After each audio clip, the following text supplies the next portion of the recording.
আসসালামু আলাইকুম। তো দর্শক ভাইরা কেমন আছেন সবাই? আশা করি সবাই ভালো আছেন।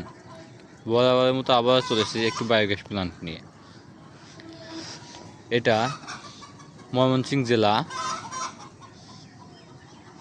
ভালুকা থানা এই বায়োগ্যাসটি নির্মাণ হচ্ছে। এটা একটা 70 ঘনমিটার বায়োগ্যাস প্ল্যান্ট আপনারা যে দেখতে পাচ্ছেন। এটা থেকে আপনারা 60 থেকে 70টা সোলার ব্যবহার করতে পারবেন সিঙ্গেল, আবার এখান থেকে বিদ্যুৎ তৈরি করতে পারবেন। এই যে বাইপাসটা যে 5 ইঞ্চি গাঁথনির পরে ফাঁকা দেখতেছেন, এটা ভীম হবে। এই ভীম থেকে রড বাইর হবে, যে রডের মাধ্যমে এই গুঁড়াটা আবার ঢালাই হবে। 3 ইঞ্চি গাঁথনিটা দেখতেছেন, এটা ঢালাই হবে। ওই নিচে মাথা দেখতেছেন, ওদিকে সব 10 ইঞ্চি গাঁথনি করা। ওদের নিচে আরেকটা ভীম আছে।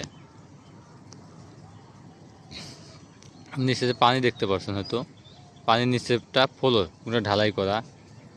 এই যে এই পাশে দেখতে পাচ্ছেন, এটা 8 ইঞ্চি পাইপ।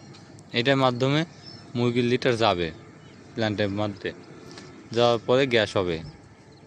ওই যে দেখতে পাচ্ছেন ওই পাশে একটা পকেট, অবশিষ্ট জৈব সার ও মুরগির লিটার ওই পাশ দিয়ে বের হবে। বের হওয়ার পর ওইটা আপনার নিজেদের জমিতে দিতে পারবেন এবং মাছের হ্যাঁচারিতে দিতে পারবেন, মাছের খাদ্য হিসেবে ব্যবহার করতে পারবেন। যেটা দেখছেন, এটা একটা পোলট্রি ফার্ম, লেয়ারের ফার্ম। আবার যে ফাঁকা জায়গাটা দেখতে পাচ্ছেন, এই গোটাটাই ঘরের সেট হবে।